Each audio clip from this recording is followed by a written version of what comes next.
درنو لیدونکو ستړي مسئ، وخت مو په خیر. دا په کندهار کې د اطلاعات فرهنګ ریاست په انګړ کې عامه کتابتون دی.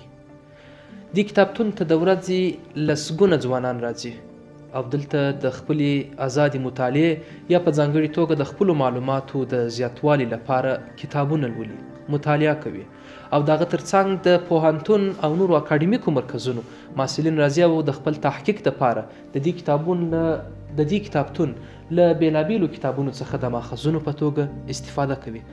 زه د دې کتابتون پر ارزښت په ځانګړې توګه دلته د ځوانانو پر راتګ او په ټولنه کې د مطالعې د ودې لپاره د عامه کتابتون د مسؤل ښاغلي عبدالصمد سطري صاحب سره بحث لرم.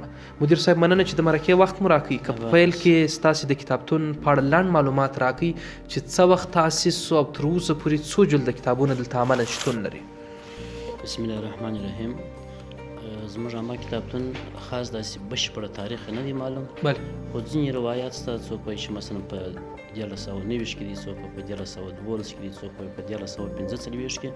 خو 45 تاریخ موږ په دې راخو چې کېدای شي دلته موږ یو ښه کتابخانه درلودله په 1145 کې. تاسیس کال یې همدغه موږ یادولی سو، خو پکې چې دغه کې موږ لرو سنې لرو، خو دغه 45 سنه په دې موږ ښه بیانولی سو چې دلته موږ یو ښه کتابتون درلود په دې فرهنګ ریاست کې. نو دغه وخت څخه بیا تر نن پورې دا څو پړاو چې کتابتون چیر کړي ځکه نظامونه سره راوښتي او راوښتي دي. اوس فعلا موږ تقریبا 14,000 جلد کتاب په عامه کتابخانه کې لرو. د سهار د 8 بجو څخه د مازدیګر تر 4 بجو پورې خلک کولی سي کسان چې د دې کتابو څخه استفاده وکړي. د راتګ لپاره د ځوانانو لپاره دلته ځانګړي څه ډول اصول شته چې مطالعې ته څنګه راسي او استفاده له کتابتون څخه څه ډول باید ترسره سي؟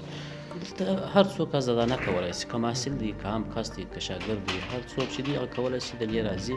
هېڅ ممنوعیت نشته، راځي دلې. که موضوع چې لري کتابونه مشخص موږ ورته پیدا کوو، که چیرې ورته معلوم نه وي موږ ته کتابونه ټوله ثبت و راجستر دي. موږ د تحقیق دپاره د معلومات دپاره هغه کتابونه ورکوو، دی راخلي خپل تحقیق کو څېړنه پر کوي، بېرته کتاب پر میز ځي. هر څوک ازادانه کولی شي چې راسي مطالعه وکړي. بشري ټولنې کې مطالعه د انسانانو د ژوند لپاره خورا مهمه ده. په دغه برخه کې به د عامه کتابتون رسالت څونه پر ځای سوی وي چې ځوانان مطالعې ته وهڅوي او پوره مطالعه وکړي؟ ولا موږ خو په بېلابېلو بخشو کې پر دې باندې خورا ډېر کار کړی دی چې د دې ځینې سیمینارونه، پروګرامونه موږ د مطالعې د دود لپاره ترتیب کړي دي. مثلا اکثرات وخت موږ ذهني سیالۍ په لاره اچوو د مطالعې د لاندې. مثلا یو کتاب ورته مشخص کوو، بېلابېلو مکاتبو شاګردانو محصلینو ته یې ورکوو چې تاسو دا مطالعه کوئ. بیا د پای په نتایجو کې بیا موږ د دې امتحان اخلو په یو شفاف پروسه کې. بیا د هغه اول، دویم او دریم ته موږ ښه جایزې لرو. یعنې دا هر کار موږ کوو. چیرې تاسو دا کیدای شي په خبر یاست، نو موږ دا هم د دې مطالعې د ودې دپاره کوو. مثلا ځینې شاګردان د معارف ریاست سره موږ یو پروتوکول لرو چې شاګردان باید راسي د کتابخانې څخه په جمعواري توګه سیر علمي وکړي، بیا په انفرادي توګه باندې دی راځي د دې مطالعه کوي، خپل معلومات لاسته راوړي. نو موږ د بیخي په عظمي کوښښ کوو چې خلک څه وکړو، کتابتون ته مطالعه وکړي. ډېره مننه ښاغلی مدیر صاحب چې د مرکې وخت مو راکوي. په عزت اوسئ.